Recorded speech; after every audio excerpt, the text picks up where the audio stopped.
खुलुमबाय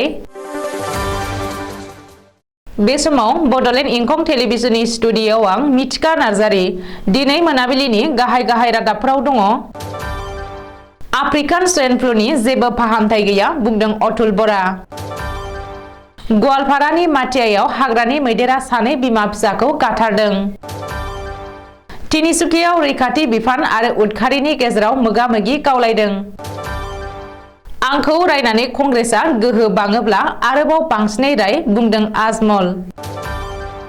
अदालगुरियाव जेसास बाग्लारिया निखावरिफोरनो गुदुं जि रानदों। टंला उदमारि समबाय एजेन्ट अजित देकानि हेंथायै बेले-बेजे खालामनायनि अजद। बिटिआर एकर्डआ बुजा-बुजियाव जानाय मोनसे गोरोबथासो बुंदों मिलन बर'। लामा जाब्रबथायाव सासे बिएसएफ जवाननि जिउ खहा। बाक्सा जिल्लानि फरायसालिमायाव 40थि गायसनथाय सान फालिथाय हाबाफारि। दानिया फैदो आबुं रादाबाव।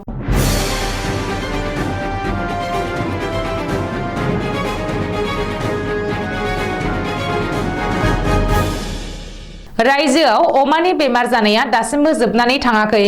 रायजोनि खना-खनला गिख्रंथाव अमानि बेमार स्वाइन फ्लु जानायनि खौरांफोर मोनगासिनो थायो। बे समावनो अमानि बेमार आफ्रिकान स्वाइन फ्लुआ जेबो रोखोमनि फाहामथाय गैया होननानै बुंथिदों आबाद बिफाननि मन्थ्रि अतुल बराया।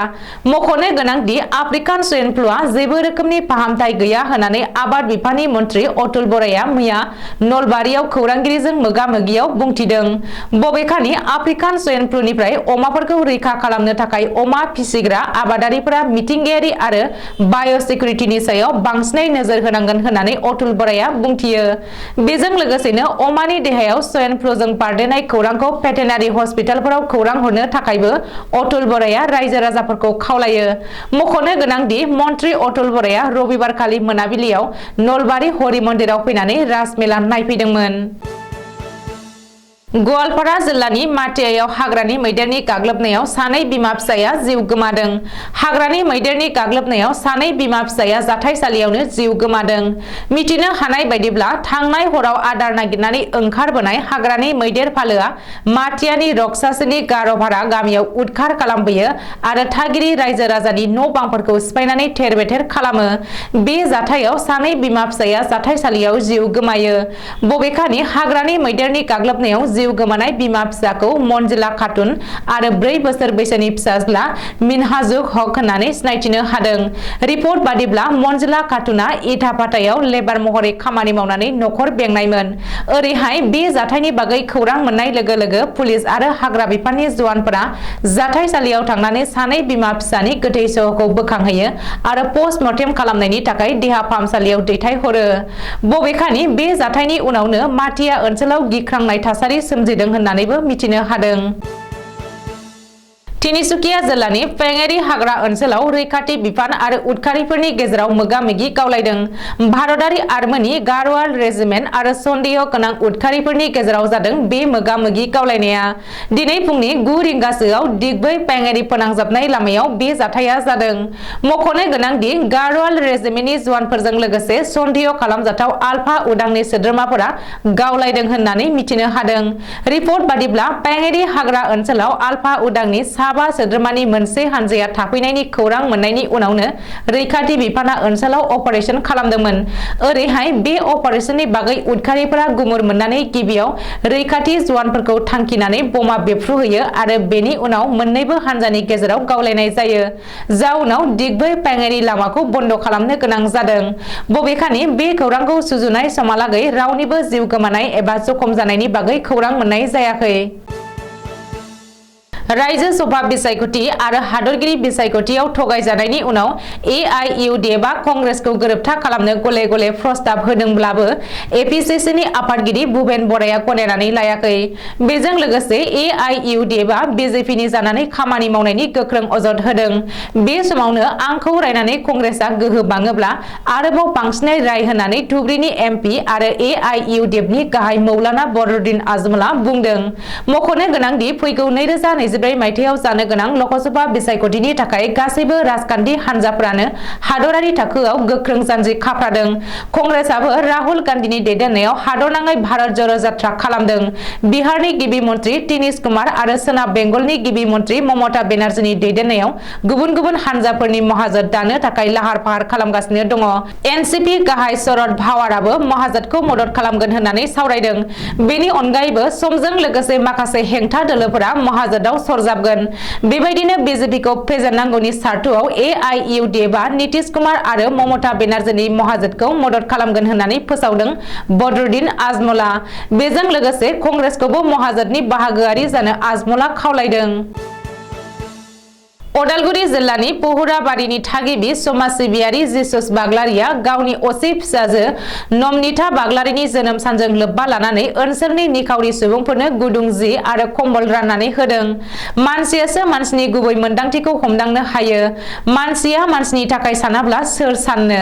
बे बिथांखिखौ लानानै आवगायदों आरो गोजां बोथोरनि समाव निखावरि सुबुंफोरनो गुदुं जि राननानै होदों पहुराबारिनि समाज सिबियारि जिसुस बाग्लारिया। मख'नो गोनांदि गावनि दङब्ला गुबुनखौबो मदद होनायासो मानसिनि गुबै दोहोरोम आरो आखु जानांगौ। दिनै बे बाथ्राखौनो मावफुंनानै दिन्थिनो हादों उदालगुरि जिल्ला पहुराबारि गामिनि थागिबि समाज सिबियारि जिसुस बाग्लारि आरो बिनि बिसिया दिनै सा 100 निखावरि नखरनो कम्बल राननानै होदों। बेनि सिगांबो निखावरि आरो गोबां बेमारिफोरनो जा एसे हायो राङारि अनसुंथाइ होबोदों जिसुस बाग्लारिया। बेखौबो मख'नो नांगोनदि जिसुस बाग्लारिया थांनाय समफोरावबो गोबां समाजनि बायदि खामानिफोराव बिहोमा होबोनायखौ नुनो मोनबोदों। लोगोसे खौरांगिरिफोरनि सिगाङाव फोरमायथिनाय बायदिब्ला बे गुदुं कम्बल रानना होनायाव रावबो राजखान्थि हान्जानि मदद लायाखै आरो गावनि बोसोरनि आयनिफ्रायनो 10% लाखिनानै बोसोराव बेबायदि मददखौ खालामबोदों होननानै फोरमायो। टंला उदमारि समबाय एजेन्ट अजित डेकानि हेंथायै बेले-बेजे खालामनायनि अजद। ग्राहकफोरानो होदों बे गोख्रों अजदखौ। टंला उदमारि गामिनि समबाय गलादार अजित डेकानि सायाव दिनै ग्राहकफोरा माइरं राननायाव बेले-बेजे खालामनायनि गोख्रों अजद होनानै माजिखुसि समबाय लिमिटेडनि लांगोना मोखाङाव सोमावसारदों आरो गावसोरनि मोननांगौ मोनथायखौ होनो थाखाय दाबि खालामदों। ग्राहकफोरा बे सोमावसारनायनि गेजेरजों अजित डेकानि हेंथायै गोसोखांलायबो गथायनाय जायो होननानै मिथिनो हादों। मख'नो गोनांदि समबाय ग्राहकफोरनो माइरंखौ मोजाङै रानना होआखै होननानै थांनाय साननैसो सिगाङावबो अजित डेकानि हेंथायै ग्राहकफोरा अजद होदोंमोन। ओरैहाय बे जाथायखौ लानानै समबाय एजेन्ट अजित डेकायाबो मोनसे खौरांगिरि मेल खुंनानै गावनि सायाव दाय जाबसिननायखौ नेवसिगारो आरो 50,000 रां दाबि खालामदों होननानै अजद होदोंमोन।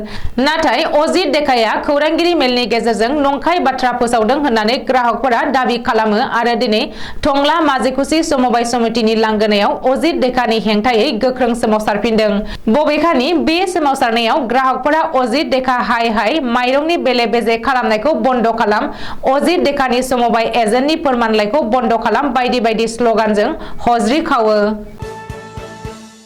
बाक्सा जिल्लानि बेन्दोंआव सालबारि जिल्ला बिपिएफनि बानजायनायाव सालबारि जिल्ला आफादगिरि लोगोसे 21 नं सालबारि बियाबनि एमसिएलए जय मोसाहारिनि आफाद दैदेननायाव मोनसे गोख्रों आलांगा मेल जानानै थाङो।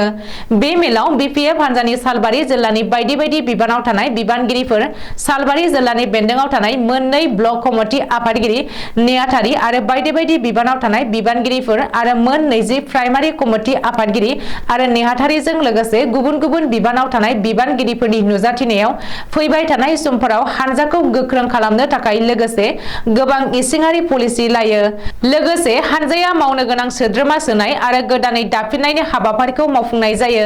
लोगोसे फैगौ जानो गोनां लकसभा बिसायख'थियावबो बाहागो लानो थाखायबो गोबां थांखि लानाय जायो। बे मेलाव 41 नं भबानिपुर बियाबनि बारग' एमएलए मिलन बर'आ बे मेलाव बाहागो लानानै बुङो दि बिटिआर गोरोबथाखौ दिनैसिम भारतनि संबिजिरनि महर होनो हायाखै। बियो मोनसे बुजा-बुजियावसो जानाय मोनसे गोरोबथासो। लोगोसे फोरमायबावो दि जेब्लासिम बिटिसि गोरोबथानि संबिजिरारिनि दफाफोरखौ सिफायफिना एबा बोखारनानै लाफिना अब्लासिम बिटिआर गोरोबथाया संबिजिरारि महर मोनफुंनाय नङा। बेराफारसेथिं बिथाङा फोरमायबावो दि आथिखालाव प्रमद बर'जों दैदेननाय इउपिपिएलनि खुंथाया बिटिसिआव जेबो जौगालु खामानि मावनो हायाखै। लोगोसे बिथांमोननि खुंथायनि हाबाफारिफोरा जोंनि हारिनि थाखाय बेसेबांबा खैफोद गोनां आरो गिथावना होननानैबो फोरमायदों। थालथलाव राजा लामायाव ट्राकजों सौख्लायजानानै मटरसाइकेलनि सासे BSF जवाना जिउ गोमायो। बजालि जिल्लानि भबानिपुर पाटासार कुसिनि समस्तिनि सिमायाव थानाय थालथलाव दिनै फुंनि 10:45 रिंगासो समाव 33 नं नेशनेल हाइवेआव जानाय एक्सिडेन्टनि जाथायाव सासे BSF जवाना जिउ गोमायो। थैनाय BSF जवाना बाक्सा जिल्लानि सालबारि महकुमानि बेन्दोंआव थानाय मैनामाथा गामिनि 38 बोसोर बैसोनि बिपुल स्वर्गियारि होननानै सिनायथिनो हादों। मख'नो गोनांदि बिपुल स्वर्गियारिया AS18D2839 नम्बरनि मटरसाइकेलजों पाठशालानिफ्राय भबानिपुरथिंजाय फैबाय थानाय समाव थालथलनि 31 नं नेशनेल हाइवेनि रेलवे अभारब्रिजनि गोजौआव उनथिंजायनिफ्राय गंसे ट्राकआ बिपुल स्वर्गियारिनि मटरसाइकेलखौ सौफैयो। बे जाथायनि जाहोनाव भुगिनांनानै बिपुल स्वर्गियारिया जायगायावनो जिउ गोमायो आरो मटरसाइकेलाबो थेर-बेथेर जायो। बे जाथायखौ जाहोखांनायनि उनाव ट्राक ड्राइभारा खारखुमायो। BSFनि 151 बेटेलियननि जवान महरै मावबोनाय जिउ गोमानाय बिपुल स्वर्गियारिया दासान्दि सुटियाव गावनि न'आव फैदोंमोन। बाक्सा जिल्लानि सालबारि फरायसालिमानि अडिटोरियामाव IQAC आरो सालबारि फरायसालिमानि बानजायनायाव दिनै सानसेनि मेहेरगोनां हाबाफारिजों 40थि गायसनथाइ सानजों लोब्बा लाखिनानै बाथ्रा दान्थेलायनाय बादायलायनाय हाबाफारि लानाय जादों। हाबाफारि बायदियैनो दिनैनि सालबारि फरायसालिमानि 40थि गायसनथाइ सानजों लोब्बा लाखिनानै गिबियावनो फरायसालिमानि फिरफिला बिरहोनाय आरो सालबारि फरायसालिमानि बर' बिफाननि इन्जुर लाइसि आर'नाइखौ सालबारि फरायसालिमानि गोरायुं डक्टर जगत चन्द्र बसुमतारिया बेखेवदों। बेनि उनाव फरायसाफोरनि हरखाब बिबुंथि बादायलायनाय हाबाफारिबो लानाय जायो। बे बादायलायनायाव बान्था मोनगिरि महरै 3खौ सायख'दों। बान्था मोनगिरि महरै सायख'जानाय 3 फरायसाफोरा जाबाय सेथियाव भारत बसुमतारि, नैथियाव सानसुमा बर' आरो थामथियाव पंकज स्वर्गियारिमोना मोननो हादों। बान्था मोनगिरिफोरनो बान्था महरै सेथियाव 1500 रां, नैथियाव 1000 रां आरो 500 रां लोगोसे गांफा बिजाब होनाय जादों। हरखाब बिबुंथि बादायलायनाय हाबाफारि जोबखांनानै आरो बेनि उनावहाय कम्पिउटार लेबबो बेखेवनाय जादों। बे बेखेवनाय हाबाफारिखौ मावफुंदों 41 नं भबानिपुर बिधानसभा समस्तिनि MLA पनितर तालुकदारा। लोगोसे बड'लेण्ड इउनिभार्सिटिनि प्रलिप नार्जारि आरो 21 सालबारि बियाबनि TCLCCनि मासिगिरि बिनोद मोसाहारियाबो बाहागो लाफैदों। दिनै मोनाबिलिनि रादाबा एसेनोसै। गोजोन्थों।